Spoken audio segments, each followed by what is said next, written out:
So, let's talk about this album. So, as I was saying, this album has been the longest that I've ever worked on a solo album, as much as a solo album can be a thing with us at this point as a system. But, that's besides the point. This is the longest that we have worked on an album that is solely just musical, with no help from anybody else, no features, no nothing. And this started originally. We just hit the sub goal? Hold on. Who subbed? I don't see any sub information. Who subbed? Hold on. I'm going to my stream manager dashboard. Who subbed? I might have subbed. Loudon.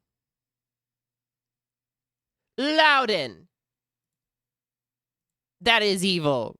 Thank you. I appreciate you so much. I was being sneaky about it because I don't want to interrupt. Ah, I see. Thank you. I appreciate that. I will ban Loudon. Don't ban Loudon. I also have stream alerts disabled. So we're not going to have any like alerts popping up on stream or anything like that. There's no chat or anything, just because we don't want the songs to get interrupted. But thank you, Loudon. Thank you so much for that. I appreciate that. And thank you also, Tess, for that. I'm going to try not to focus on like sub stuff for this for the most part, but I appreciate that. Regardless, so this started out as a song called Freak, which originally I went to a friend of ours called Aziebites, who did the art for the album. The art that you're seeing right now, actually, on screen, is by Azie. And they, was responsible for the design of the main character, Songbird. And I went to them specifically because I was like, I want a non-humanoid design. I want something that can be a character that doesn't really vibe with the rest of what I've done, because I want to go in a new direction. And Songbird was what came of that. And this is when Taryn became a furry. This is not when we became a furry. We are not a furry. But yeah, no, we decided we wanted a character specifically for this song. And Azie is really, really good at making character designs that are just these weird little guys. And I really love the way that they design like just creatures and monsters and whatever. Freaks, exactly. And the song is literally called Freak. So I went to them and I was like, hey, I want a character design from you that like sort of I can use for this song and maybe some other songs going forward. And at the time, I didn't plan on making it an album, but I liked the design that it made so much that I decided, okay, I want to make an entire album just around this character, Songbird. And that is what led to the album. And because Freak is such like a strong basis for the character of Songbird, I decided I might as well kind of base the lore off of that sort of like theme, the theme of, Songbird is sort of this like brash character in how they write. They're a poet, they're a songwriter, and they're sort of like a traveler, but they kind of keep to themselves when it's not about the art. They are a soft, gentle soul, but when it comes to the things that they believe in, they get passionate. And that comes across in the art that they create. So when you talk to them, whatever, they don't really have a lot to say. But when it comes to the music that they make, the poetry that they write, whatever art that they make, it that's how they kind of are able to communicate. And that's sort of where the name came from. And that comes from a personal place of just, we have a hard time expressing our emotions and how we feel about things, and we use music as a way to sort of ground ourselves and understand that. And we wanted to translate that into the story in a more literal way. So in the story, Songbird has been wandering in this place called the Eternal Eclipse for 1,000 years, and they have, as such, lost a large majority of their memories. And the only way that they're able to really unlock memory for themselves and understand why they feel certain ways about certain things, or understand the worlds that they're from and what their memories are trying to tell them, is by writing music and trying to decode what it is that makes them write the way they do. Why these words? Why these lyrics? Why are they writing in this way, and what does that tell them about their past? And that kind of melds with the idea of this being a concept album, because I'm not going to be talking a whole ton about the actual concept of the album in this album release stream, because just like Songbird is decoding their past, the audience is meant to use the lyrics, use the songwriting, and use the little tidbits that I give you in the descriptions on Bandcamp specifically, which I will read out for each song, to understand the lore of the album and understand the story that's being told. And I think that that's kind of a fun little play. It's like Songbird is writing these things because they don't understand their past, and that's how they understand. So it's also the lens that we see into the narrative. That's how we understand. And that's also sort of melding with the idea of the story that I wanted to tell being sort of a fairy tale. I wanted Songbird's voyage to be as if it's a legend being passed down through time. And as such, things don't really make a ton of sense. Logic is weird. It's fairy tale logic. Things don't really quite work in the same way. The world that this takes place in, we already talked about the Eternal Eclipse. It's this timeless land. It's this desert where the sun is always in an eclipse. You see it in the background on the screen right now. Also, let me switch off the starting soon screen. That thing in the background, that is the eclipse that is ongoing constantly in this desert, in this realm. And that is kind of just like the start of this world, because you go beyond that, and the way that this world sort of started was the idea of these river dragons.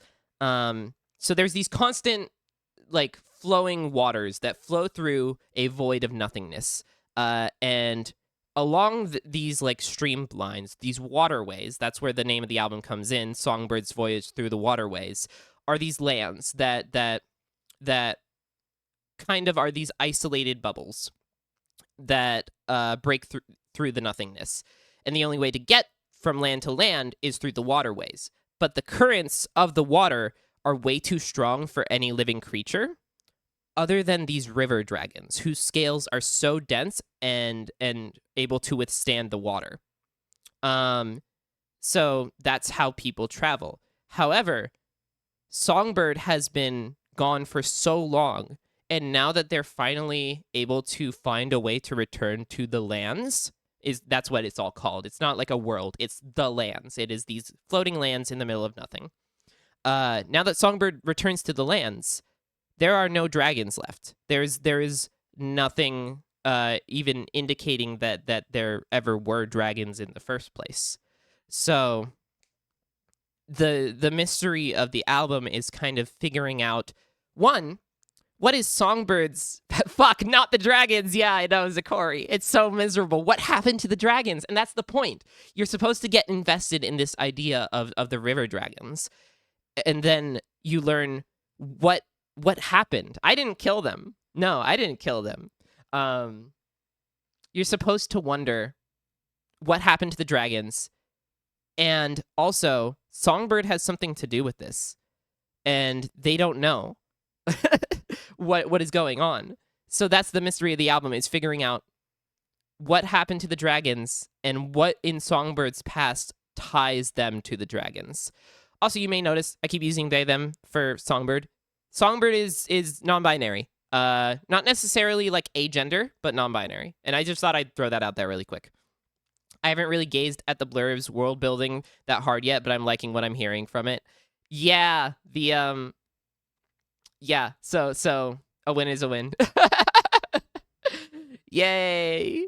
Yeah. Anyway, so yeah, that's the sort of lore of the album. And I hope you guys kind of are as interested as I would hope people are in that, cuz you're meant to sort of see that, get interested, and then you're meant to kind of piece together the story in the same way that Songbird is trying to throughout the voyage. And as for like the actual sound of the album, also sorry if this is too soon, but do the words of Freak tie into stuff like laser hair removal during transition at all? Yes, that is. Oh, I will talk more about that, but yes, I can say that is quite literally like what a lot of what that is about. But yeah, so actually talking about the sound of the album now, and like the sort of writing process of the songs themselves and like the meanings behind them. Cooking at the moment, so I just have been listening, but I want to say it's so interesting. Hell yeah. The sort of writing philosophy for like the lyrical aspects and the themes of this album is truth and experimentation. The weakest point in all of my previous albums, I feel, was sort of a lack of being honest with how I was feeling and what I was writing. It was all very surface level. It was, I was trying to create songs that were interesting to people other than me. I wasn't really writing for myself. So writing for me, moreover, as well as I always felt like the songs that I was writing were a little too derivative, a little too formulaic. So I really wanted to get out there and break out of the mold that I had created for myself, and make something entirely new. So this is not going to be like really anything that you've heard from me in the past for my solo work. And I wanted this to be executed in building with the honesty. Also, thank you, Gamer Ninja, for the follow. I disagree, but I'm also biased. That is fair. I wanted this to sort of, in keeping with like that aspect of honesty, there's a reason that my old songs were the way that they were. It's because that's what interests me. So even with them being like, quote unquote formulaic, I wanted to include elements of that and bring that forward. So even with this being a very different album from usual, there's still a lot of elements that are very throughout the rest of my discography, especially the rock elements and the punk. It's still very punk infused. There's a lot of electric guitars still present, very distorted.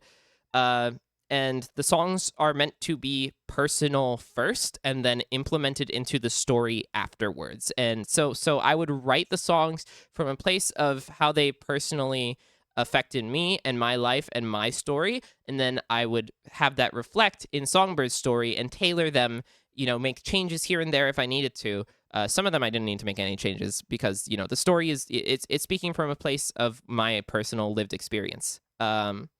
But yeah, it's meant to be taking from me and putting that into Songbird, which is funny for a lot of reasons, which I won't talk about on stream.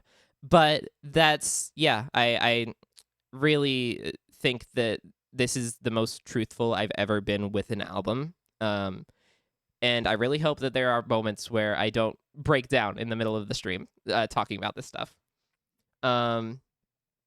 This is also my return to writing concept albums. And as such, I wanted to really make sure that I nailed it this time because the past concepts, while they were interesting, I don't think I really executed them well. I had 2 albums. I had Comet and then Aftermath. Comet was about the end of the world, and it was an anthology album, and it was weird, and I don't really know what to say about it. It wasn't my favorite, in retrospect. I like it. There's a lot of songs on there that I do like, but I think it was sort of a weird mishmash. It was my first album, and it, yeah, as such, I wasn't really experienced yet. And then Aftermath was, it was just, the story was so not great that I won't even talk about that one. But making sure. Also, welcome in Something Stars. Hello, hello. Comet is definitely the stronger of the two story-wise. But I kind of wanted to make sure that this concept album really hit the nail on the head, so it would actually like stick and land. So as such, I wanted to kind of have focus, and in that focus, I decided that the overall theme of the album was more important than actually telling the story. So the theme of the album is internal and external discovery. So internally, it's Songbird discovering who they are as a person. There's these trans themes, with Songbird being non-binary. There's these very intense mental health themes that reflect my own mental health struggles and history. There's this aspect of who Songbird is with their like familial links and their own personal history.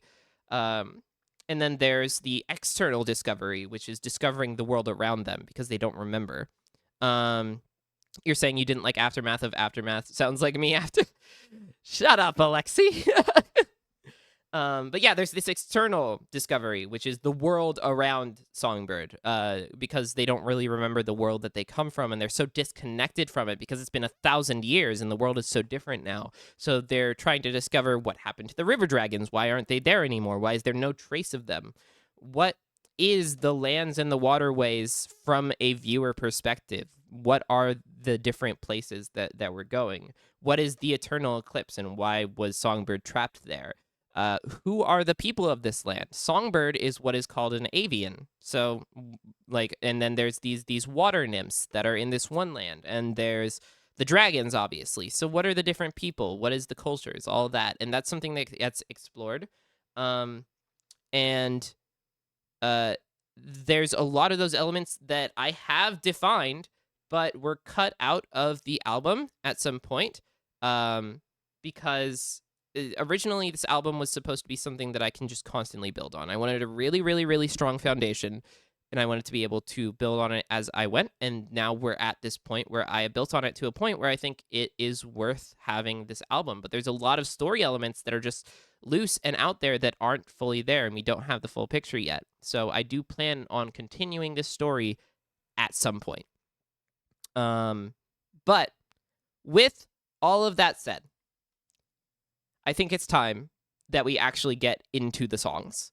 The first song is called What's Next. And hold on, I need to pull up the Bandcamp so that I can tell you guys the little blurb. So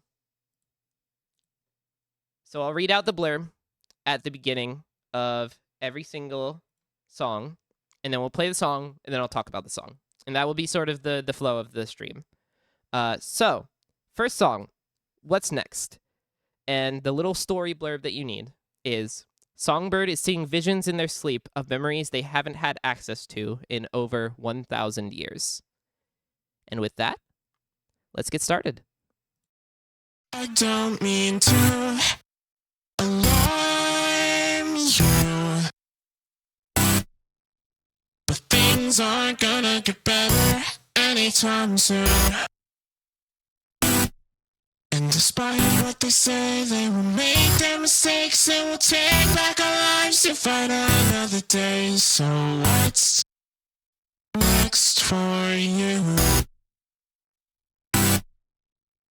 I'd like to introduce another member of the Broken Hearted Club. You take a brand upon your name forever as a killer with a grudge. So let's ask just what is the deal with those little drugs you take along to sing your song?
don't mean to alarm you,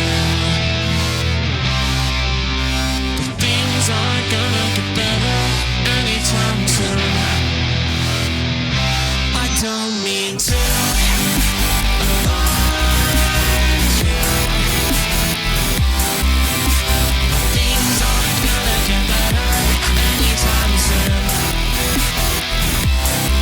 And despite what they say, they will make their mistakes and we'll take back our lives and fight another day. So what's next for you?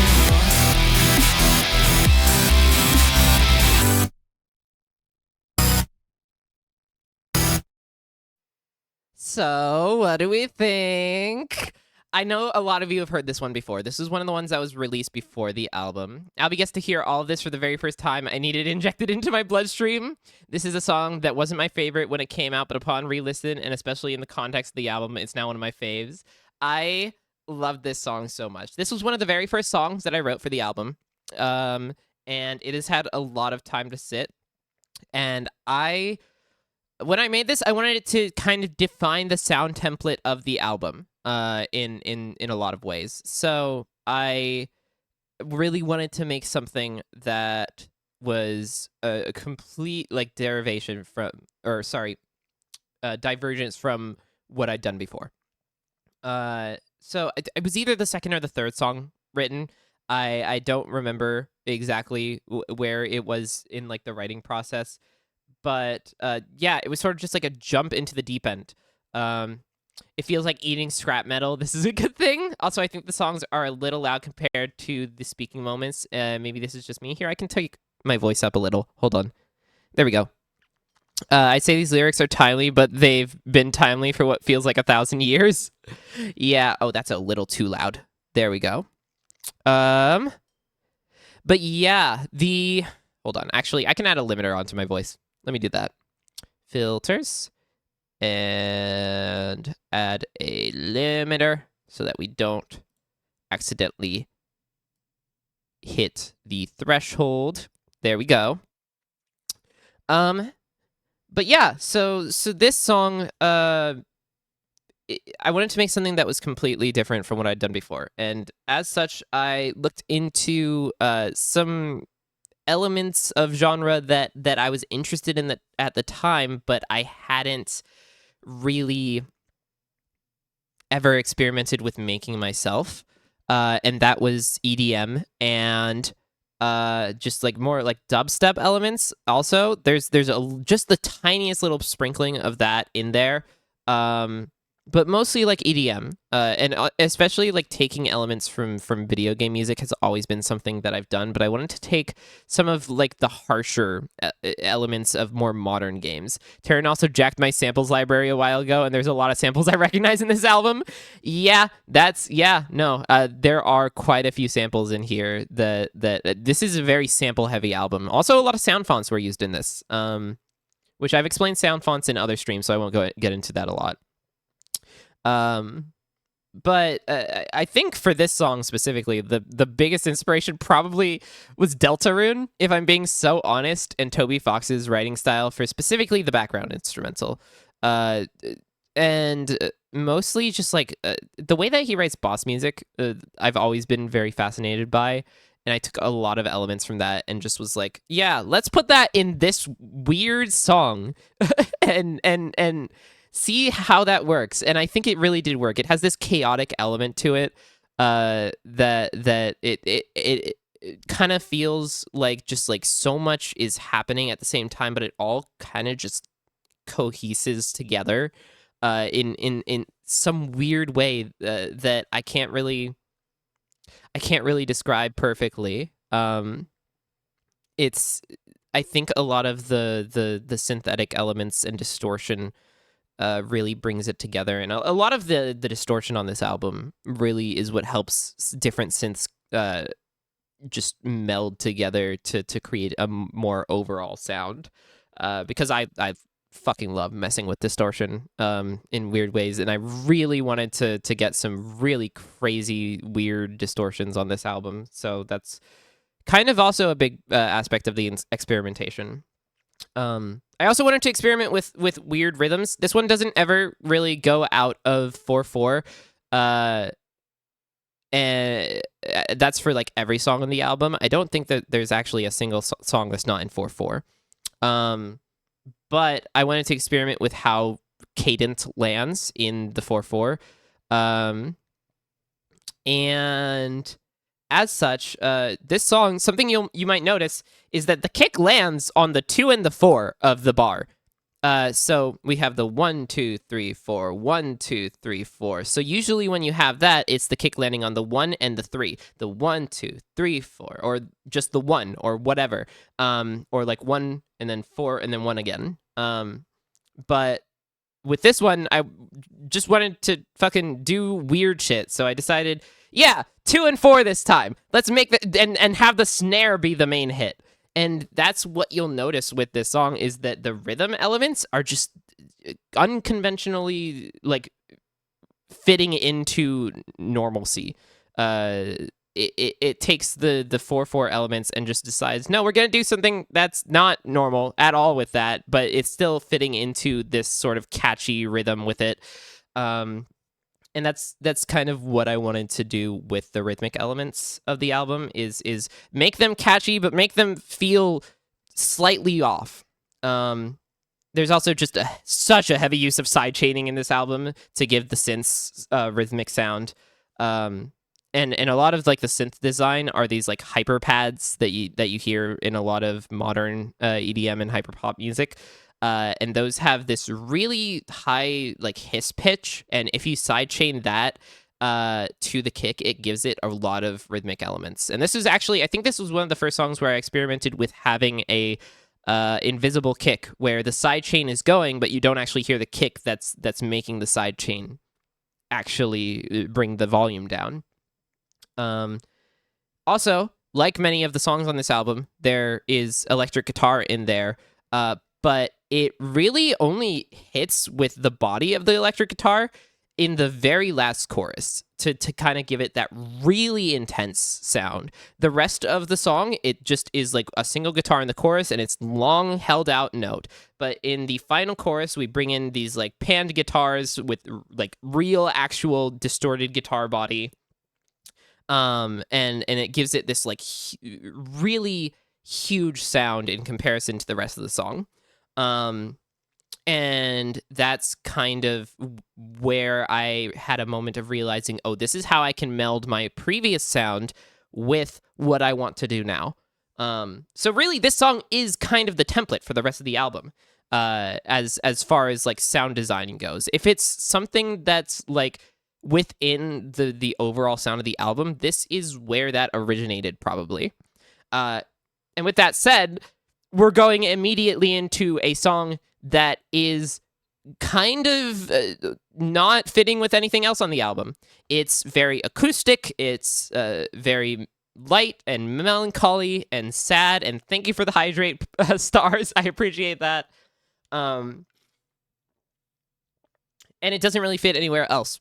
But I think that as far as like the flow of the album goes, it actually does a lot for the story and the feel and the progress of the album. The beach episode song, more like riverbank episode song. If that, you'll see what I mean there. But with that said, let me get the little blurb. This song is called "My Oldest Friend." And the story bit for this is the last of the river dragons, one that Songbird had a deep connection with as a child, is calling out to Songbird across space and time.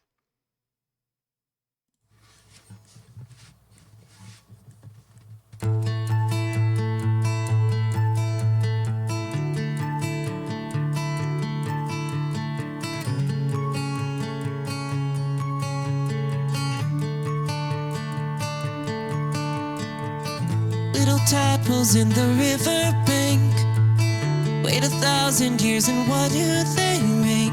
Dragons to take you to the end of time. They forgive you when you stumble and fall, even kinder when they tower 10 feet tall. They'll outlive us all.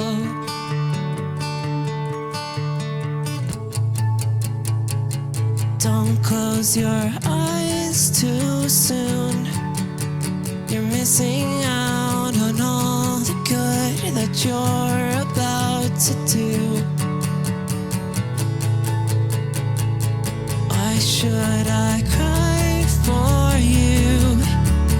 Just pull me close and cling to me like all we've held on to.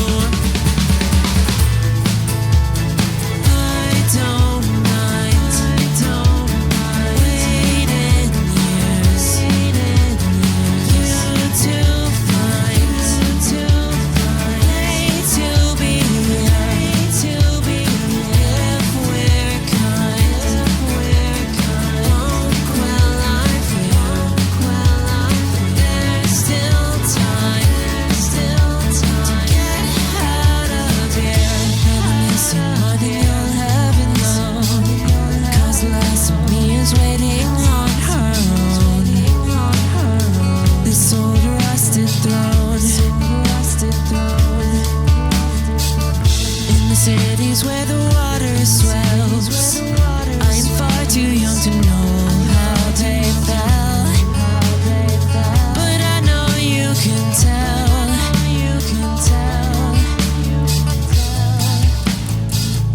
Don't close your eyes too soon. You're missing out on all the love that you're about to lose. Do I cry for you?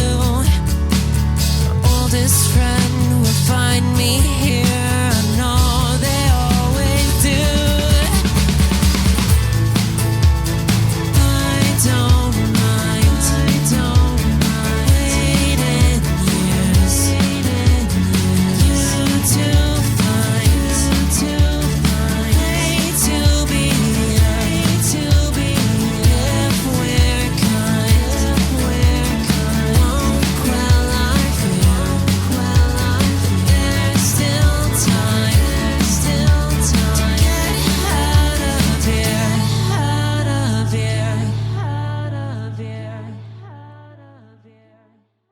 literally listen to music like this in my email mixes in high school, college. Yeah, this is probably the second most conventional song for our style on the album. This is something that we probably could have written for a previous song. Okay, yeah, if I'm crying, aww. Yeah, this is probably something we could have written for a previous album, but I don't think we could have written it as well as we did here. Is probably the best way to put that. This song is really centered around the idea of keeping friendships over a great distance. That's sort of the theme. Obviously, it has a lot of elements that play in with the album's lore. This is probably one of the most lore-heavy songs as far as the lyrics go. Which is funny because the next song is like probably the least like lore-heavy song is as far as actually tying in lyrical elements.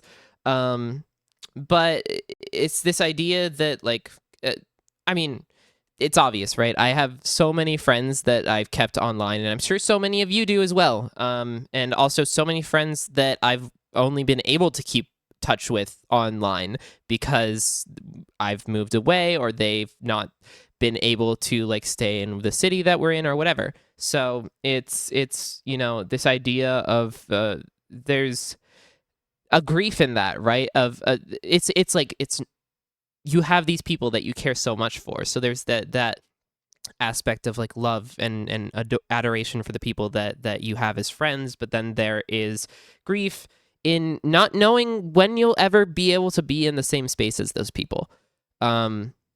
And I need to send the song to my very first internet friend who Albie recently got talking to again because they finally came back to me recently. Oh, that's so sweet. Yeah, so that's sort of the core of the emotional aspect of the song and why I felt like I needed to write it in the first place. Then as far as the actual like lore, want to talk about the river dragons themselves really bit because they're so important to the album. I always feel afraid to reach out to people in communities I haven't been in for a while. That is so fair. And here's the thing is that like I've had that, and 90% of the time people aren't going to be upset, and people will actually be happy to see you. And I know recently with us, it's been very difficult to keep up with people who we have had such long friendships with, but we still love them and we still want to hang out with them. And having that sort of bitterment and resentment over not being able to, it doesn't get you anywhere. It doesn't actually bring that person back. The only thing that does is, wanting to be there, doing something about it in a positive way. So that's kind of, that's a lot of the elements of this song. But again, talking about the river dragons, they're so important to the album as a whole, because the whole plot of the album kind of entangles with their existence. And in that, I wanted them to be, you see dragons in all these classic fairy tales, and they're always these like big scary things, and they have like these sharp teeth, and they're like either like the oldest, their most dangerous thing in the world. And I really wanted the dragons in this universe to not be that. I didn't want any of the dragons in this universe, because sometimes there's like elements of like, there's some nice dragons, some bad dragons, but there's rarely ever stories you see where the dragons are just, they're just like really big deer, essentially. Really big, very hard to kill deer. They're so kind, but they're so scared of everyone, and they are just because of their size and their age. They're so old. They're so wise. People respect them, but people are also scared of them, and there's no reason to be scared of them because they're just, again, really big deer. So I felt like that would be, they're just a matter of fact of the world. And in the world that Songbird comes from, they're all over the place. But only the people who like actually are able to connect with them in an honest emotional level, and show them kindness in the same way that they show kindness to other creatures, are actually able to ride them, because the dragons will let the kindest of people ride on their backs and ferry them through the land on the rivers. Because if you remember, nobody other than the river dragons are able to navigate the waterways. So that's, yeah, I wanted to create this like unique sort of personality aspect to these dragons. They're actually, I guess it would be more appropriate to kind of compare them to horses in that sense. Like, because I personally, I'm very scared of horses, and I know that if I am treating them properly and taking the right precautions and everything, that there's no reason to be really that scared of horses. Because, Megan, she grew up riding, and I know that, and I've learned that horses aren't real. Horses are very real. But yeah, no, it's there's a lot of comparisons to be drawn there. I just wanted them to be, I wanted them to be nice. I wanted them to be these nice creatures. And eventually I want to get a design for them. I don't have a design for them yet. And I'll probably go to Azzy for that. I plan on making follow-up album to this eventually. But that'll probably be where I actually get more elements of the river dragons into the story as like an actual present element. Because in this one, they're gone. We don't know where they are. And then as for like this is a little bit of a heavier topic. This is why I marked this stream with so many like disclosure warnings or whatever.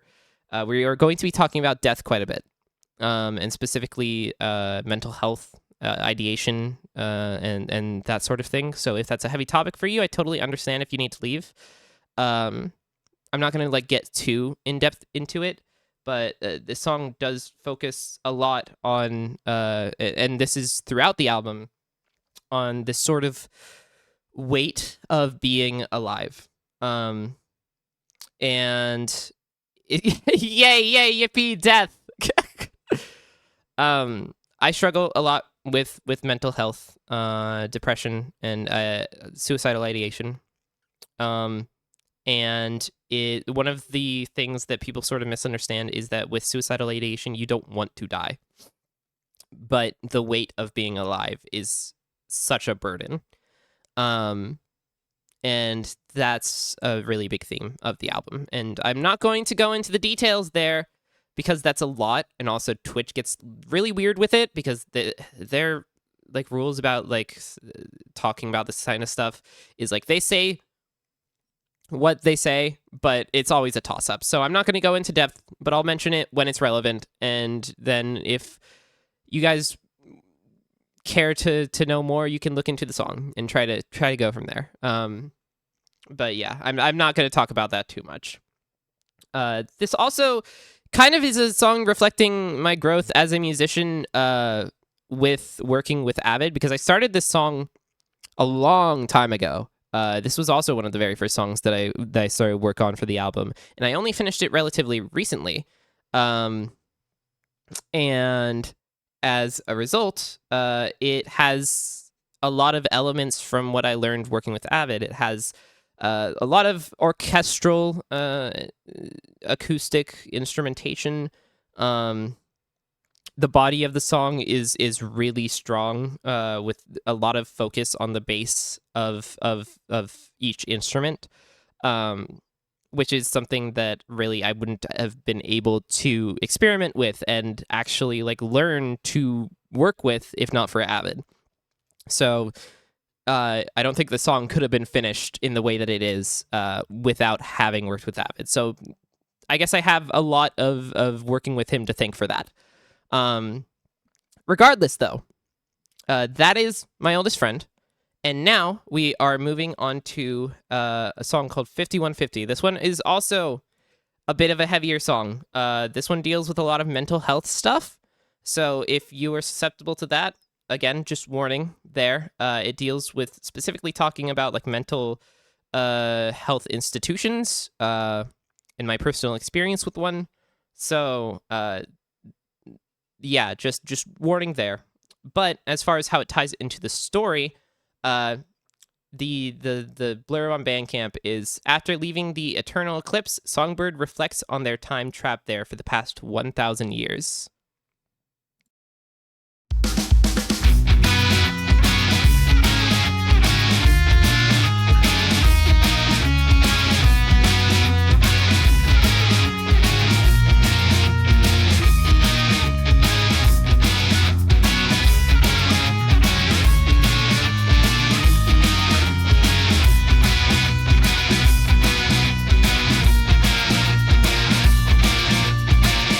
Staring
So that's 5150. That song is about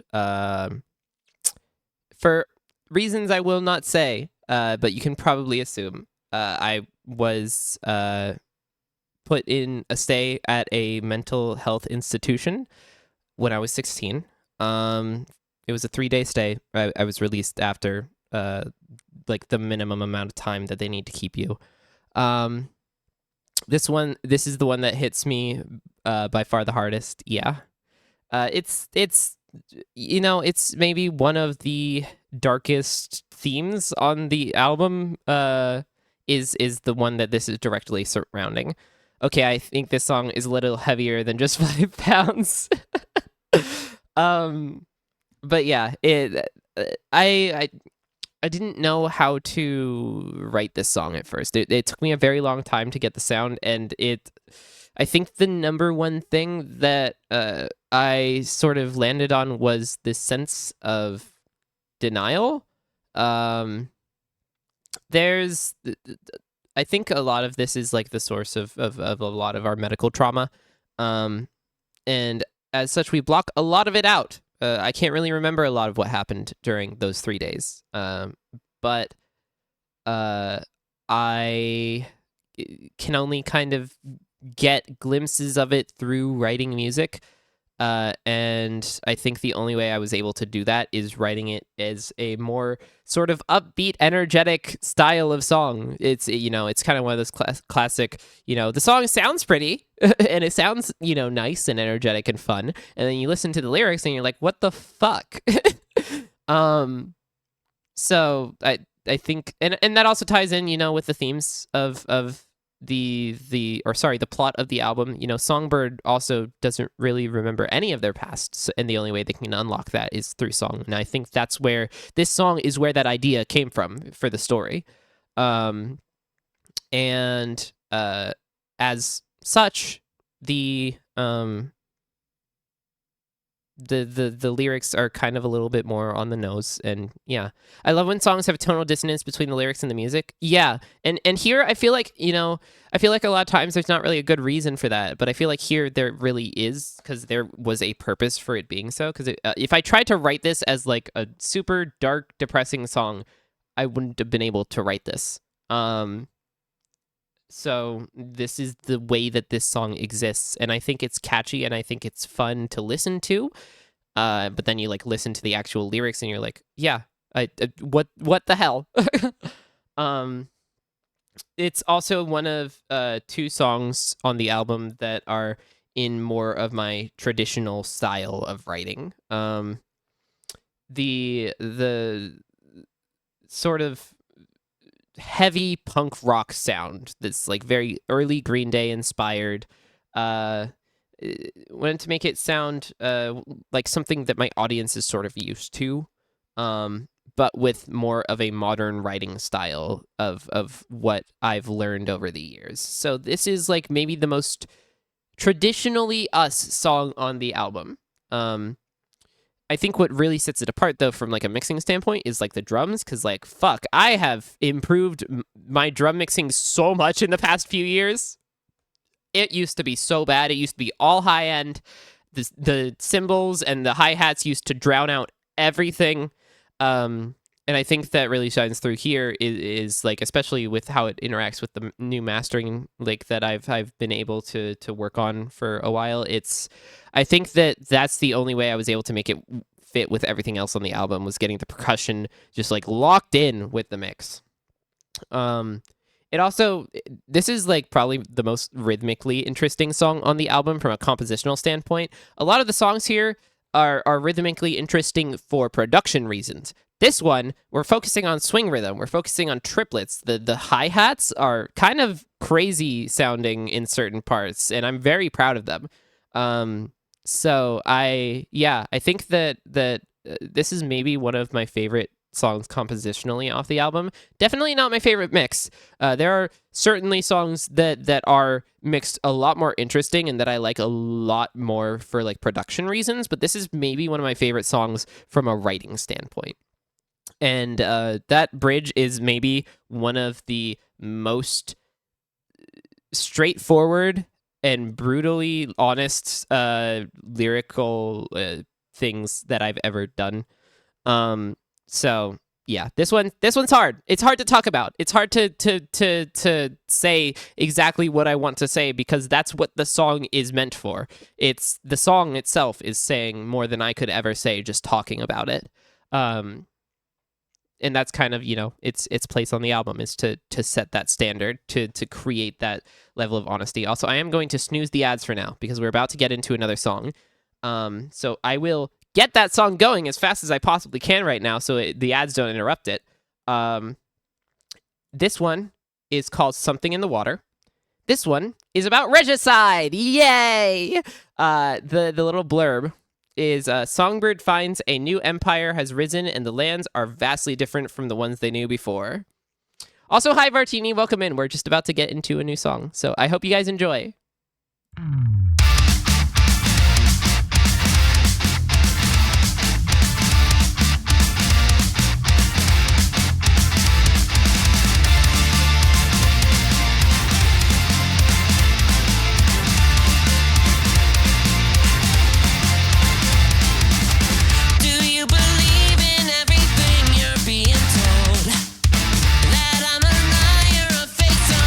I was gold, whoa, whoa, whoa.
So that is Something in the Water. Let's see. I see a lot of things that I want to comment on here. Love when songs go fast like that. Stick around. We will have more songs that go fast like that. You trust me.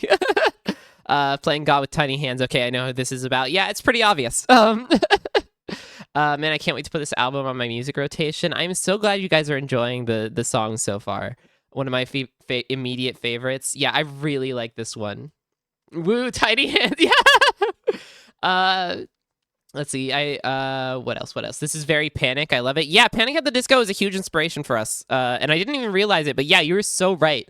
This is the song where you really locked in on the performance of it. Yeah, the vocals especially. I'm very proud of the vocals throughout a lot of this album, and this song especially in that like second verse. I really love the performance there. I think that was Mel who actually recorded that because that was recorded very recently. But yeah, clearly this song has a lot of political elements to it. The story of the album is focusing on Songbird coming back after 1,000 years, and the land that they knew is entirely different. Do I detect a hint of ska? Yes, but mostly because that's also a hint of punk. Punk and ska are very closely entwined, and I've been messing around with incorporating brass into punk elements, more so because they work so well with punk, since punk and ska are just so closely tied. You should talk more about what it's like recording, producing as a system. Is it like having a full band or what? It's only been really super present recently, because our symptoms only got really worse after a very recent incident. But so far it's been very interesting in the fact of we can see where elements of each of us are in each song or in each part of the album, more so now because we know more about each other and we are more aware of ourselves as a system. As far as like actually recording and producing, yeah, there are moments where we will come back and it will be like there is something that's done that we didn't do before, or we made changes, and this is like stuff that's more happened recently because our dissociative amnesia has been getting worse, which, try not to think of that as like a bad thing. It's just a fact of life. But yeah, it certainly is interesting in that aspect where like, for example, Zoe didn't know like half the songs on the album when she like showed up again for the first time after the incident that brought all this on. So it's like she kind of had to catch up and go through all of the project files and kind of figure things out so that she could talk about stuff. And that was like a lot of work for her, and I like, kudos to her for doing that. And so but yeah, there's a lot of political elements in this song. Songbird comes back, 1,000 years, lands are completely different, and a empire has risen and taken over the democratic order that had been what the lands was under before they were in the eternal eclipse. So you can probably see where I'm paralleling with that. It's pretty on the nose, but sometimes it needs to be on the nose so that you can get the rest of the nuance, and it's sort of meant to be a guiding hand. That's not the focus. The focus is elsewhere. That's just an element that's set up for you easily so that you can kind of have a guide rail. The song itself, the idea of something in the water, I think that the best way to put it is just like reading straight from the notes. It's about how people of the world are so used to the world as it is now that they can't even see danger hiding in the shallow water in front of them. And there's elements in this song about sort of like, conspiracy theory type shit. The whole something in the water aspect of it is, it's like, that sounds like a conspiracy theory. Sometimes it's true. Sometimes you need to like take it with a grain of salt. Everything in nuance, right? Musical put chemicals in the water that made the freaking dragons gay. Look, if anything was put in the water, it killed the dragons. That is not canon. Do not take my word for that. But as for like the actual like composition of this, keeping with the theme of like rhythmic variety, another song with that sort of swing rhythm, very big band feel. We talked about the elements of ska. We also wanted to bring in a lot of big band elements into this song, with those horns that are there. We have that random EDM break where you can really hear the horns, and if you listen there, that's where you can really, really hear them. Oh, I love the woke Jesus emote. Let's go. Can we get some woke Jesus emote for anybody who is a Duvid subscriber in the chat? Yeah, Muzi, can we please make a ska song together? We can totally make a ska song together. I would be happy to make a ska song with you. But yeah, no, we got these big band horns, these strings. We got that upright piano that you can kind of hear in the background. Very fitting for the subject matter too. Exactly. And again, like the brass in there specifically is brass and electric guitar, specifically distorted electric guitar that's really bright. Those really glue together when you have a rock song and you have orchestral elements. If I had just put strings in there, it wouldn't cohese so well. It would be very kind of those two elements would be separate, but you bring in the brass, and the brass kind of introduces a middle ground between them. So you have these electric guitars that work so well with the brass, but also the strings and the orchestral elements also work well with the brass, and that brings everything together. So having these elements as sort of glue to fuse these genres, that's how you do genre fusion. That's how you bring together different elements and create something that is bigger than one genre could be alone.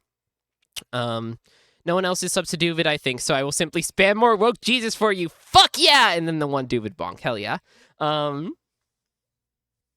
Yeah, sorry, I wish I had woke Jesus. I love that emote so much. It's genuinely such an amazing emote.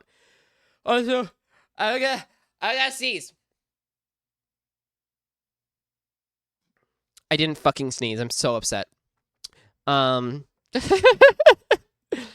Anyway, so that's Something in the Water. I genuinely, that is maybe one of my favorite songs. Best I Can Do is the Marm thing. Oh, we also have one of those. Hold on. Where is it? Do I have it here? I have it here. I'm certain that I have it here. Yeah, there we go. Anyway, moving on to the next song, Borrowed Time. I don't even know what to say about this one. So we'll just we'll just get into it. A little blurb about this one. Where is Borrowed Time? Borrowed Time on the album track list. There we go. The plot element for this one that you guys need to know is the ruins of the old world reveal that time has been rewritten, and Songbird is the only one who can remember.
we cannot see.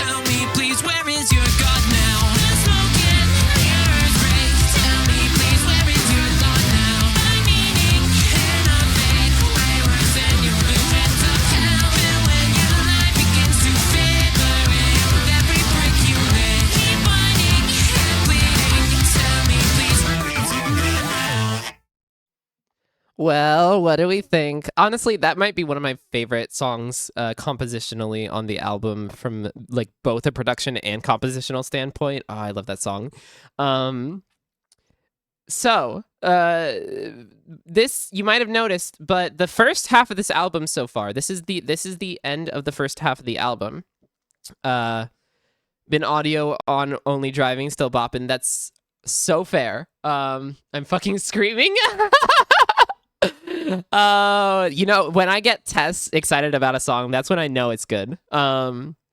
Yeah, this one is it's interesting because you'll notice the first half of this album has been we set up that super like heavy electronic element in the first song with What's Next, and then everything else kind of doesn't really have too much of that. This is the first song since where the electronic elements have really returned in full swing, and that is supposed to represent in the story a sort of shift in mindset for Songbird. Songbird is used to old world. They're used to these old elements of how things are supposed to be, how things sound, and they are lost in trying to figure out what actually is good in the new world and what is different and what's bad about the difference and what's good. And they're having this very like black and white thinking about that. So they're just truly lost. They don't know where they are anymore. They don't know what's going on, and that reflects in the sound here. I love being the arbiter of quality. So that's kind of like why this is such a dramatic shift in the sound, and clearly you all noticed that, which means I'm doing the good job. But yeah, no, it's I spent a very long time getting the sound for this one right. There, especially with the vocal effects, it is so like this song and the next song, I Am a Weapon. The vocal effects on these ones are kind of crazy. Not gonna lie, I really am proud of the vocal effects on both of these songs. But this is also, bringing back that sort of blending of electronic and acoustic elements. We have that acoustic break with the strings and the piano and all of that happens with the it's not really a bridge, sort of just like a reworking of the chorus. And how do you meld that together? It's really easy. I just added it took a lot of experimentation, but it's just a lot of really intricate distortion work. So it's it's simple in the fact of like I just was using effects. It's distortion and effects, and that's how I blended the elements of the acoustic break together with these like really heavy electronic elements. The catch though there is that you need really really really clean recordings for that. Because with synths, you don't have background noise. You don't have any sort of like mic ambience or fuzz or whine or anything like that. So you need extremely clean samples or recordings to be able to meld those elements together so cleanly. And luckily for me, I have access to that. And that's like one of those things that's like, I've spent a very long time building up my skill level and my equipment and all of that to get to this point. So I started out recording in my bedroom on a shitty laptop with a blue snowball. And now I'm at the point of making stuff like this. And I think that's kind of just an example of the level of improvement that I've gotten to where I'm able to do these like extremely technical things. And I think that that's something that I want to just really impress upon people, is that I really, it hasn't been that long since I started out with all this. So if you feel like you want to make music and you feel like you're hearing this and this is like, oh, that's so much experience, that's so much work. I started out in the same place. And I didn't really take any courses. I've just been doing this in I went from doing this in a bedroom to doing this in my office, and I've just been building on my equipment and skill. And that's, you can do that too. So that's kind of the takeaway there that I want to give. It's great hearing an expert, experienced person talk about their crafts. Thank you. I wouldn't exactly call myself an expert. I'm just more, like you said, experienced. Not me in the memory attic blocked in by all the boxes I refuse to open. That is real. So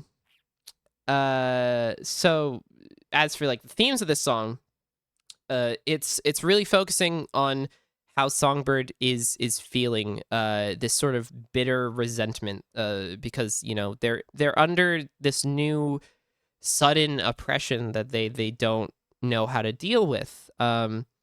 And it's sort of bringing in this naive sense of misplaced anger towards. There's a lot of religious elements throughout this album, and a lot of Songbird's anger is directed at those sorts of the religious institutions that are set up in this world, or other people, and trying to say that it's everybody else's fault, and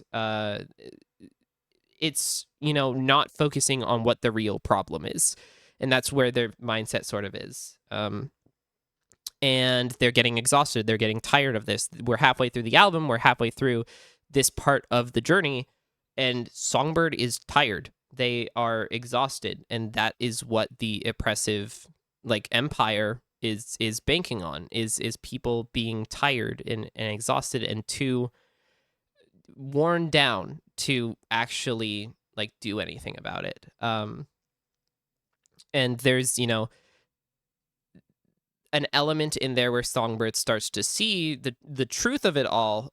Specifically, there's a line, "Your visions of hell."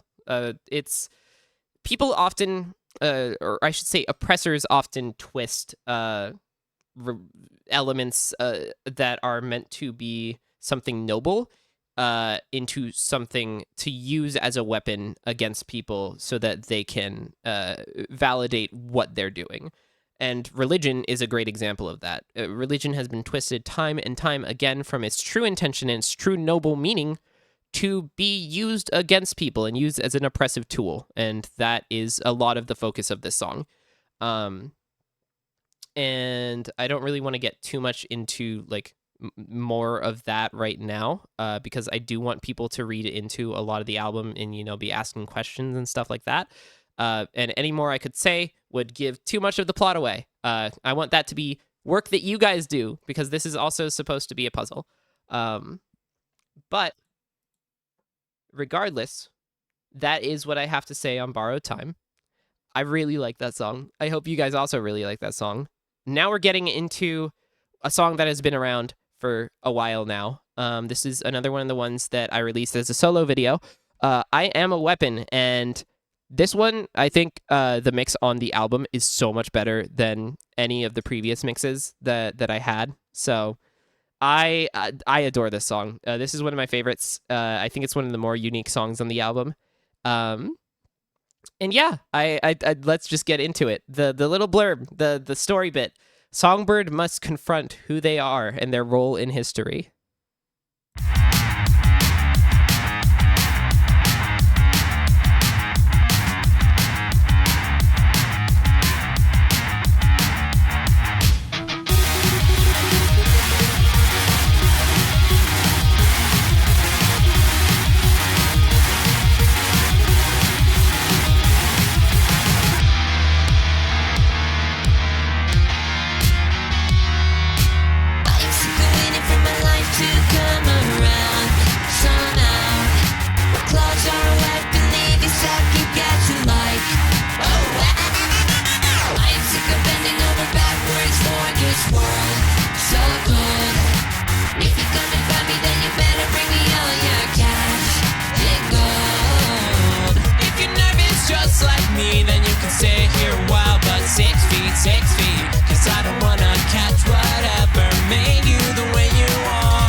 Yeah, I love that song so much. The solo is probably the reason this one is one of my faves. It's one of the coolest things I've heard you do. I love the solo section so much. When I wrote that, I don't know what happened. I feel like I got possessed.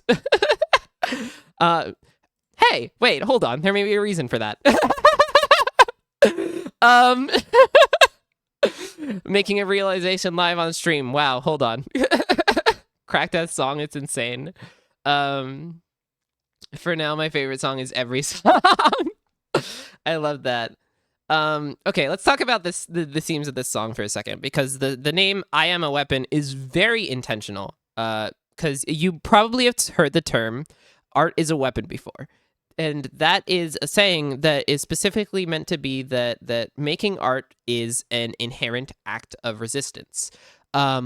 Right now, at this moment in history, as a transgender person, as a trans woman, as somebody who is neurodivergent, as somebody who is so against what people in the higher echelons of the government are trying to push onto, people below, it feels a lot like being myself right now is an act of resistance. So the name I Am a Weapon is a play on that classic art is a weapon saying. And that's what this song is it is channeling that feeling of anger and being yourself, and being not allowed to be yourself by the highest power in your society at the moment into art and fusing that together. So it comes full circle in that way. And it's also sort of a play on how trans people are portrayed in a lot of like news and what's being pushed right now. We're being portrayed as these like dangerous people who are like, nobody should be around us because we're so dangerous to society, and just like our inherent existence is a dangerous thing, and even thinking about trans people and even talking about trans people is dangerous.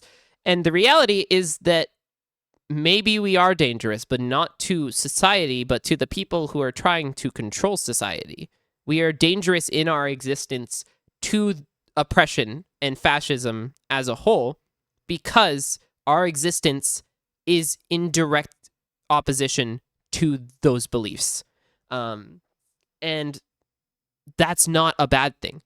That is being yourself, and doing so regardless of what's going on in the world is an act of defiance. And it shows being yourself openly shows people that you're not dangerous to them, and things can be better, and you can be who you want to be, and it doesn't need to be the way that everybody is telling you. We are only a threat to the real threats. Exactly. I love being scary to evil people.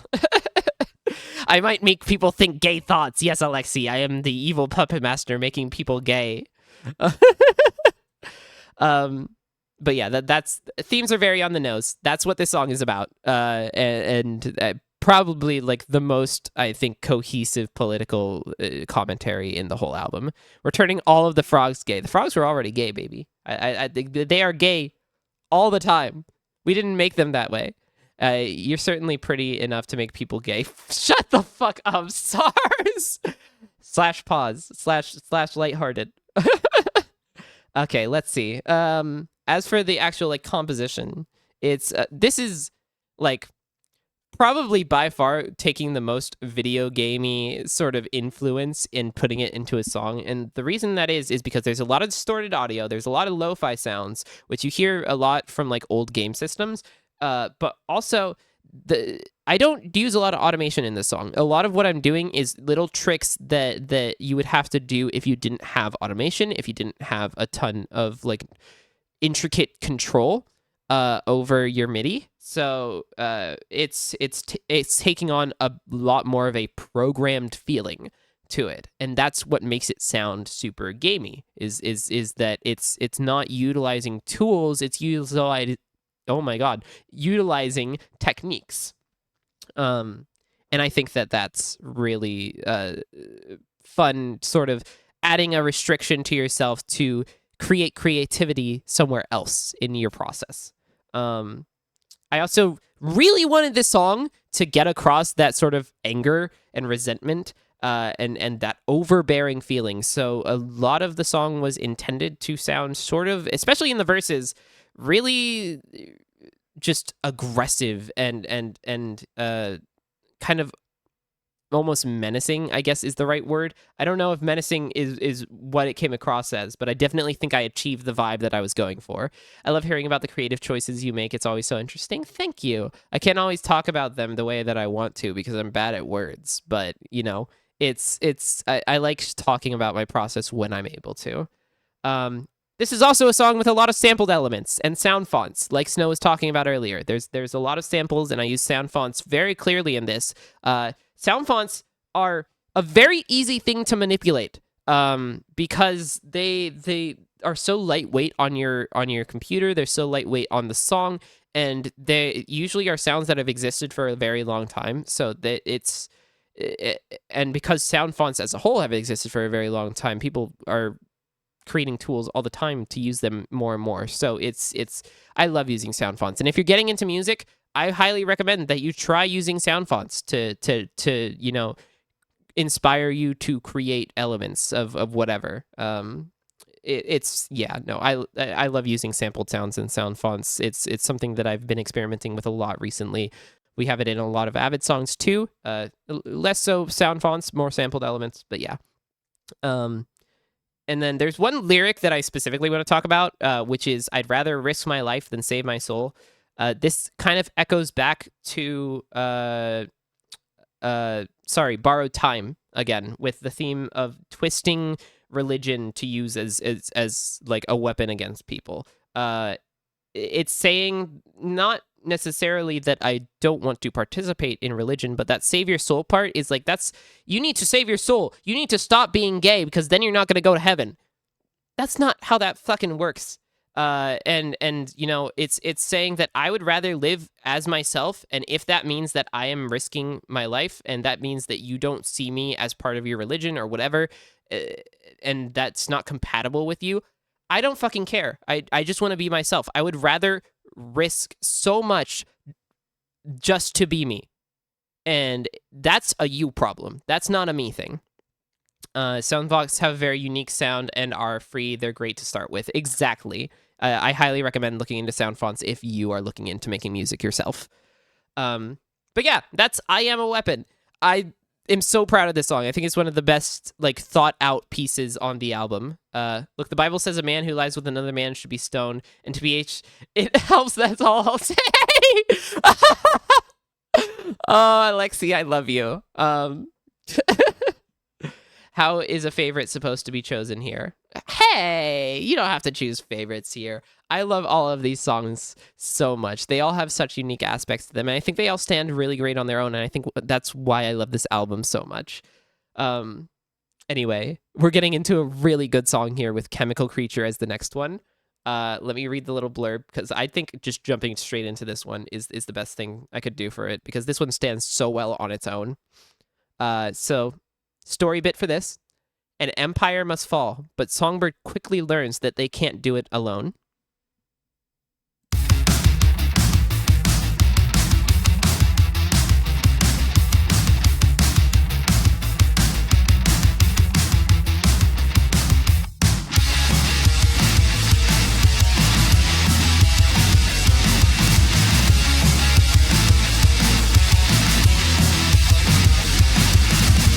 Why can't you tell me straight up you don't want me?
So, what do we think? That I will never not get a kick out of seeing people react to the switch up in that song. It's we like. I am glad that you do. I love Chemical Creature so much. I do too. It's such a good song. Um, yeah, no, this is uh, let's talk about the themes. So this song was thematically inspired by somebody in my life who told me that I was quote unquote making a mistake by transitioning. And the title of the song Chemical Creature kind of came from the thought process that comes out of that, where it led me to thinking about the kind of way that trans people are portrayed again in in the media of we're like often uh, seen as like sort of doing wrong with our bodies and specifically this is focusing on like the hormone aspect. It tends to be uh it kind of portrayed as you know chemical mutilation of some kind and that's sort of always stuck out to me and that's sort of like in this it's owning that like it's in a similar vein to Freak where like Freak is like I'd rather be a freak than ever feel this way. This is on a very specific level where it's like if you're gonna call me that, sure, you call me whatever you want. I'm proud of who I am. So if you want to say that like I am this like literally chemical creature, that's the name of the song. If you want to say that that's what I am, sure, I'm proud of who I am. I don't care about what you think of that. So that's where like the name comes from. And sort of the themes are all about that. As far as the actual story goes, it's meant to be that shift from like the first part of the song into that breakdown is it's sort of a something has gone wrong moment. It's Songbird had like this plan of what they were gonna do, and things have taken a very bad turn. They have made a fatal mistake because of their naivety and their anger, which their anger is valid, and the reason that they are so upset and what they're upset over is real, but because it's so naive and because of the way they're directing it, things just kind of take a really bad turn. And that leads them to they need to take more time, they need to reflect, they need to better themselves before they can make the world better. It annoys me when people act like the decision to transition is flippant and done on a whim. It's a tremendously difficult decision and one that's not arrived at lightly. Exactly. I'm late to ask this, but is the first scream on I Am a Weapon meant to sound like the Down with the Sickness scream? No, that is not intended, but that is very funny. And you know what? If that's what you hear, all the power to you. But yeah, the sort of self-reflection is needed moment is that, and it's like Songbird realizing that they have made a terrible mistake and that they have to kind of re-gear and go reflect on themselves and do something else. And it's that sort of, you need to take care of yourself, because if you're not taking care of yourself, you're never going to be able to deal with the greater evils of the world. You're never going to be able to be more than yourself if you can't take care of yourself first. And so they go off after this, and they go to try and find what originally called them to this journey in the first place, which is to find the last river dragon that called out to them all the way back in My Oldest Friend. So that's where they go after this song. And then the next song after this, Freak, is sort of, or sorry, 2 songs from now, Freak is sort of reflecting on all of this. But as for like the actual production and everything, I think this is like probably one of the heaviest uses of distortion on the album, as far as like with the electronic elements, how far those go. There's a lot of use of our own synths that we developed ourselves. A lot of these are synth patches that we took from like sample libraries and stuff like that, but a lot of the ones in this song particularly we made ourselves in a program called Vital. Very useful program. Highly recommend it if you're looking into getting into electronic music and making it yourself. Also, it was originally meant to be 2 songs. It was supposed to be Chemical Creature, and then there was another song that I genuinely forget the name of right now. But we decided to meld those 2 together because they were in the same key, and we felt like they fit together thematically enough that it clearly worked out because you all freaked out over the switch up.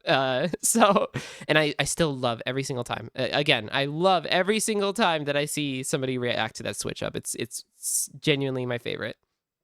And it also in that like sort of breakdown part, you hear this guitar in the verse, and that's also a sound font again. It's really hard to make guitar that is like very clearly like fake, quote unquote, sound good. And I feel like the way that you kind of are able to make stuff like that fit more is just like leaning heavily into the fact that this is a digital instrument that is using sound that is created digitally to mimic something else, and not trying to make it sound like something it's not trying to make it sound like it's not this digital instrument. So instead incorporating it into a song that is very electronic, that's where it fits. Don't try to use like a guitar sound font that's this very fake guitar in a song where you're using like very real instruments otherwise. No, you want to incorporate that into a song where that is the vibe, the fakeness, the electronic, everything is the digital elements. That's where that fits best, and that's where that fits here. And I think that's why it works here. But anyway, next song, Father's Lament. This is a very personal song, and it's very obvious what it's about just on the title alone. But regardless, the plot element to this is that Songbird rejects the lies thrust upon them and accepts that they are on the wrong path. So this is that sort of acceptance after what happened in this song.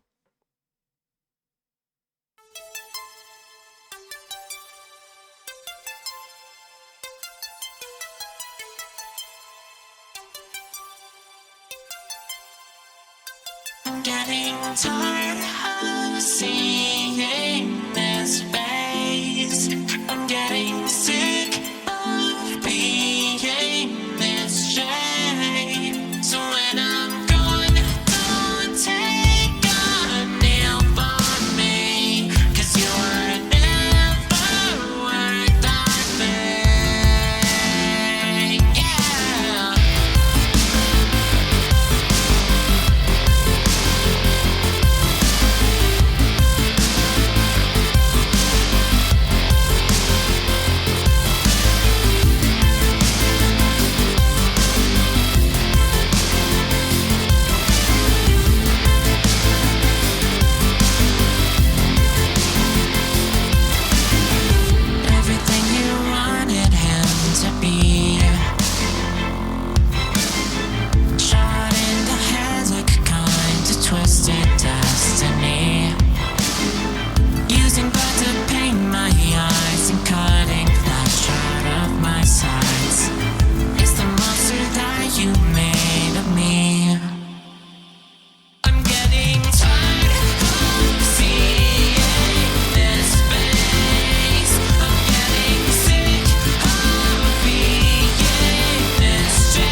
change. I'm getting tired of seeing this face. I'm getting sick of being this shame. So when I'm gone, don't take a name for me, 'cause you were never worth a thing.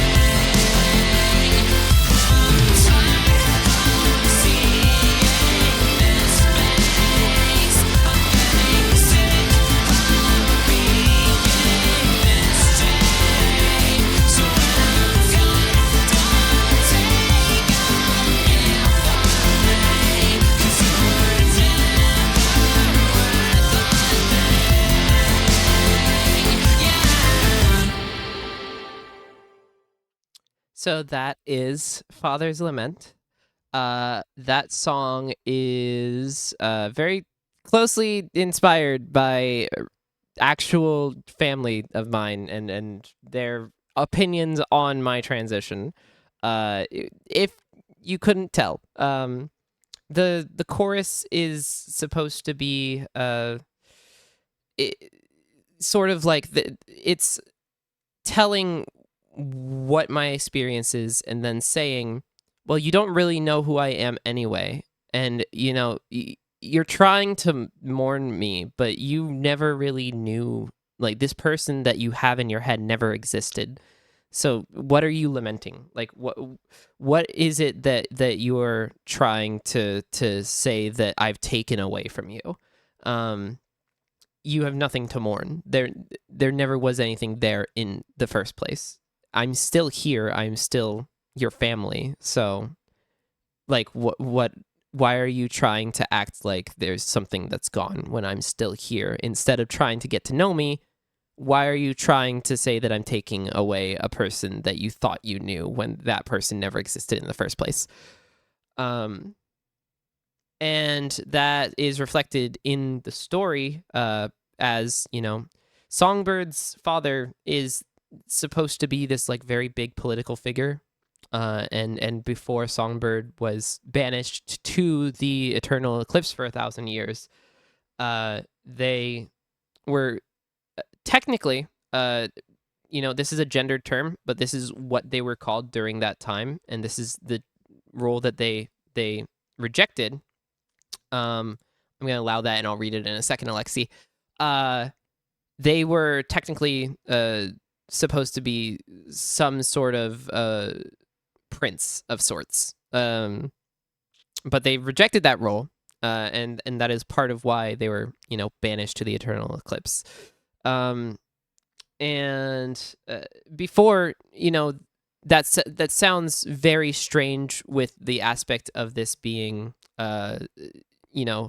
the world used to be a democracy before Songbird was banished, and that's intentional. There's supposed to be this sort of story dissonance there. There's a reason for that, but that's your guys' job to figure out. And I have, like, the reason written down. I have all the lore written at the end of the document, actually, that I'm reading off of right now. But I think I've given away too much in the past about the story of my albums, and I want it to be something that people can theorize on and try and figure out themselves. So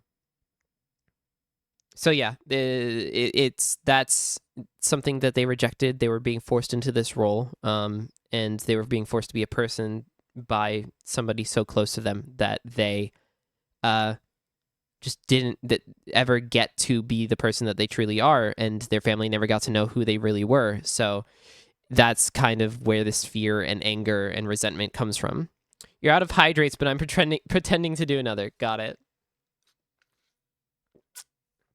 Okay, Alexi, I am going to read your message. I'm sorry that you had to go through that, Musi. Half my family comes from very rural Cyprus, so I had a little of that. Fortunately, a series of big gay uncles helped to lay the groundwork, so coming out wasn't too bad, even if my grandmother did try to ask a doctor to give me medicine.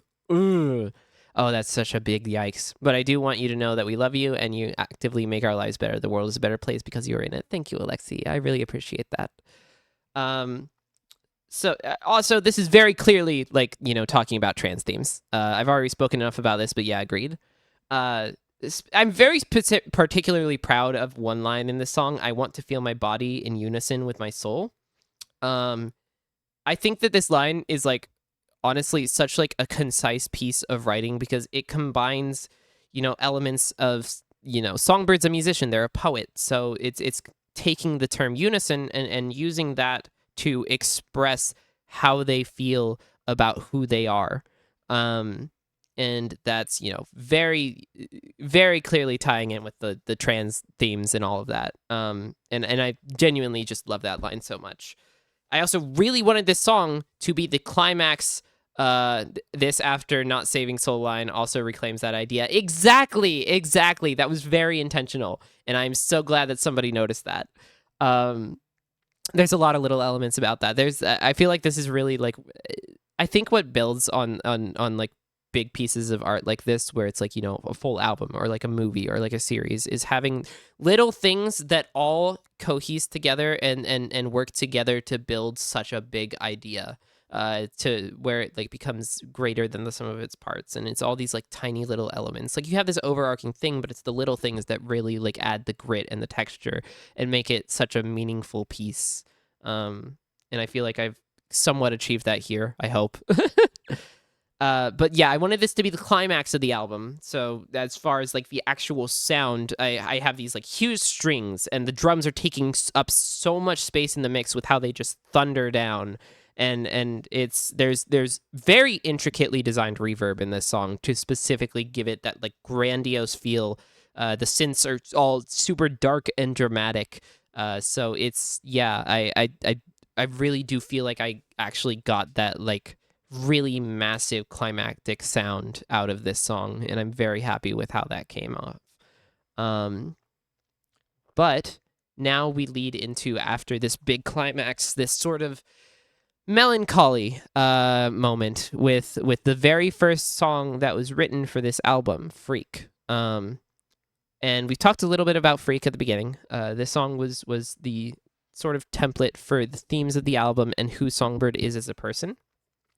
Songbird's this very, gentle person in how they carry themselves, but when they care about something, they channel that into their art, which is brash and dramatic and it's truthful, but it is bluntly so.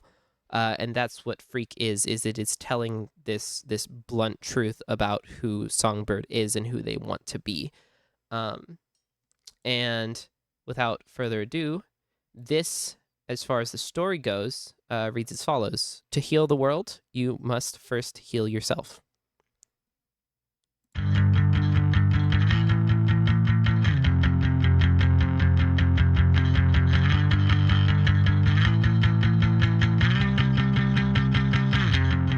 Yeah, there's something on my face I can't get off. A reminder of a time I told myself that I was right, but now I'm not. Yeah, there's something deep within my eyes. Oh, it's growing like a cancer of my morph and mind inside. You don't know my name, and the mirror of my heart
So that is maybe the most iconic song on the album, as far as like its history goes. Everybody who has been excited for this album, I think, knows this song, because it is, it's. I think it's pretty much like encapsulating of my experience as a trans person, and I think that reflects in a lot of people's experience with their gender, or just like generally the feelings of not being who they want to be. And I've talked so much about the line, that's the hook of the chorus. I'd rather be a freak than ever feel this way. That line is very clear what it's about. It's I would rather be what you think of me. If you think of me as this monster, if you think of me as this creature, I would rather be that than not be myself. And I think that ties really closely with the rest of the chorus, which I have rarely actually talked about. But the idea of the rest of the chorus is it's supposed to be tying in these themes of how trans people are portrayed as these ugly and volatile creatures, and infusing that with truth to shine a light on the fact of like why those are how we're portrayed. It's to make us not feel like we're allowed to be ourselves, and to make us feel like we are that when we're really not. So it's there's these grains of truth in these ugly statements of I need my hair to go away. We often think of losing our hair falling out, or it as like this unhealthy thing. But the reality is that I just don't want to have this element of myself that gives me dysphoria, and I'm allowed to do that. And it doesn't matter if you think that that's strange or what you see on the surface. You don't you don't get it. You don't get to dictate my life and what I want to do with myself. I'll hit my face until it's perfectly arranged. It's this element of us being volatile that people try to push onto us, when the reality is that we just want to feel like ourselves, and we just want to feel like we are, in unison with how we are physically, as well as on the inside. And then you get, the real truth of it all, which is, I'd rather be whatever it is that you think that I am, if that is who I want to be and who it is that I really am. And as far as its like place in the story, the role that it takes is, you're meant to have this sort of triumphant feeling with this, but it's also melancholy, and that's because it's it's not the end of the story. We're at the end of the album, but this isn't the end of Songbird's like journey. This is the end of the first part. They have gone through all of the album, and they have felt so lost for the majority of it, ever since they came back to the lands, and now they know there's still so much that they need to do, but for the first time they don't actually feel lost. They feel like they can see the path forward. So that's what Freak's about. And that kind of is as far as like the story goes. I mentioned that Songbird is going off to try and find the last river dragon, and this next song is addressing what happens when they go to do that. And this is the last song on the album. This isn't the last song in Songbird's journey, and I'll talk more about that after we finish this song. But reading the little story bit about this one. With memories fully recovered, Songbird realizes a truth they've been running from. The last dragon died a long, long time ago.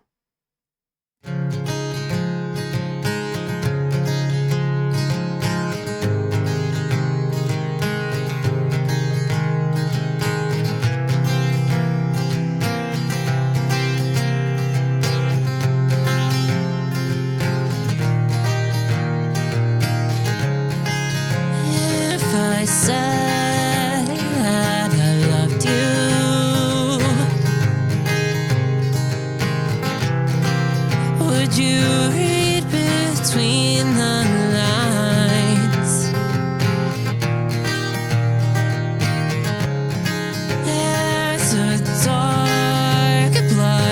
my heart that I don't think heals with time.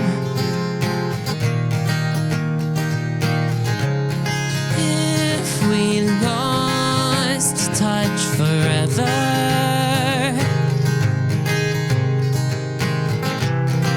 would you know you're missed more by me?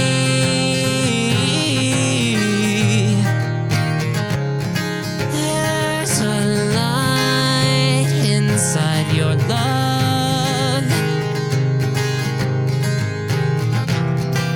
that I think might be my key.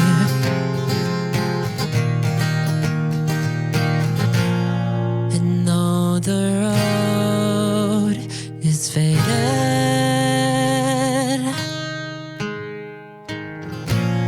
and though my time might be delayed,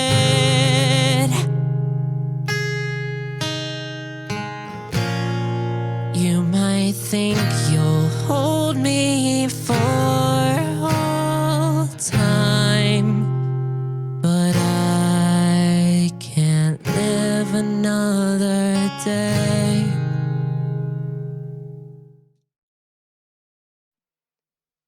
And that is Songbird's Voyage Through the Waterways. That last song is meant to be sort of it's a relief, but it's also, you know, setting up things to come. I'm trying to find the words to talk about it. I guess first and foremost, it's meant to be a kind of letting out all of these electronic elements, this energy that's been present throughout the entirety of the album, and returning to form for us stylistically of even, you know, My Oldest Friend, which was also a very acoustic heavy song. It had the synth in the background, it had these strings. This is just guitar and vocals, which is how we started writing music, and that's supposed to be what this is supposed to feel like. It's supposed to feel like a return of sorts. Songbird has returned to find that their friend that they have been, you know, wondering where they are this entire time, and the whole purpose of what they've been trying to do is find them. They lost sight of that, and now they go to try and find them again after regaining the sight of what their whole goal was, and they're not there because they haven't been there for a very, very long time. And only the OG fans know why this song is the way it is. Yeah, that is appropriate. And it's kind of reflecting back on the themes of My Oldest Friend, where it's like this distance, but this one is less physical distance and more emotional distance. This is gonna get really heavy for a minute, but I've spent a very large amount of the past year just not knowing if the coming years are going to be kind to me in a way that I can survive. And there's a lot of reasons for that. There's the current state of the world. There is my own mental health struggles that I have been dealing with since I was a teenager. That a lot of them have resurfaced this last year. And it's really scary because it's hard to tell people that you care about that, because you don't want to be a burden on them. But that only makes it worse. And I guess I wanted to put this at the end of the album because I don't know why. I can't really explain, but it feels like it makes me feel like the story is incomplete. More so than any other song. If I just even if I cut this off like halfway through, I would feel like, oh, I've gotten a baseline idea. It feels like I need to keep going. It feels like I need to continue the story, and because I want to see the story finished, and I want to, because I have all these ideas and I know how I want it all to end, and I haven't gotten there yet. So in part, it's tying in with the themes of the album. It's pushing forward and giving a reason to keep going, even though all of this hardship has happened. But also, it's quite literally just giving me a reason to keep creating and keep being here as a person. And I think that is really kind of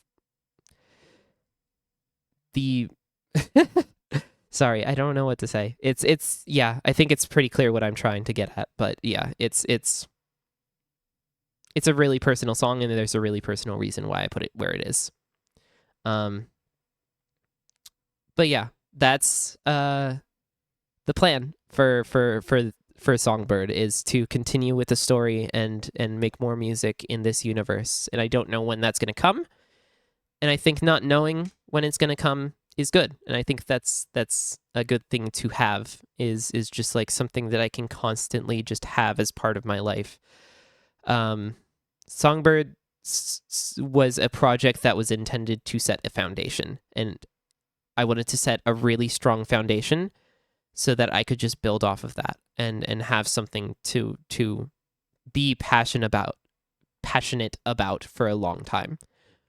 And I hope I've achieved that. At least, that you know what? No, I don't hope I achieved that. I did achieve that. That was the goal. I was doing this for myself, and I'm proud of this. So, but, regardless, I do hope that you guys all enjoyed it as well. I spent a very, very long time on this album. We spent a very long time on this album, I should say. Put a lot of effort into it, a lot of experimentation, a lot of mental work. It's very reflective of where we are in our life right now, emotionally and just situationally. It's reflective of how we feel about the world as a whole, how we feel about our life and its relation to the people around us, and it's reflective of where we are in our musical journey as well. So yeah, I'm proud of this, and I'm happy that I got it out into the world, and I'm happy that it's here, and I'm happy that I got to share it all with you guys. So with that said, I don't really think there's much more to say unless people have questions. I guess I'll open the floor up for that just for a few minutes. In the meantime, I'm going to quickly take a look to see if there's anybody that we can raid into once we're done with the stream. It looks like we have Drift, Anathra, Marm. Oh, we got plenty of options. We got plenty of people. But yeah, I'm also just going to check a couple of things really quick while I am waiting to see if anybody has any questions. Oh my god. Wait, hold on. I'm looking in my question. Is Songbird Musi, you made me and V forget about the SBK Sexy Man polls. It was supposed to work on that earlier. I'm so glad that I could make you forget about that. That is the power. I have made people the forgetters. Is Songbird? Yes. Good question. Sorry, I'm looking in my Discord and I just see that Zek made the crab art from earlier that I mentioned at the beginning of stream, where I said I wanted to be a crab, and Zek just made it. Oh, I love that. This album is incredible, and it really is something to be proud of. Thank you, Loudon. I appreciate that. Oh my god, I'm saving this art immediately. Thank you, Zek. I appreciate this. Get crabbed, idiot. Zek. Thank you. This is the best thing ever. Crab. I'm saving it to my folder. I have a question, but I will ask it later. Okay, well, such a wonderful album, Musi. I will be listening to it on repeat for a very long time. Okay, well, since I don't see a ton of questions rolling in. You guys can always come to my Discord if you have any more questions. I'll just drop that there. The album is out. It's the pinned comment. So if you want to go check it out on Bandcamp, it's also on every other platform that I was able to get it onto with DistroKid. So you all can listen wherever you want. And yeah, I'm just so proud of this. I missed it. Congrats on the album release. It's okay. The album is available. The the VOD will be available. You can listen to it. You can watch the VOD. You will have this. I will be also uploading it to YouTube. My question is Songbird? Yes. Good question, Tess. Thank you very much. All right. Let's raid into Anathra. I feel like raiding into Anathra is the way to go. Thank you all for coming to stream today. I really appreciate it. I will see you all where I see you. And more music to come as always.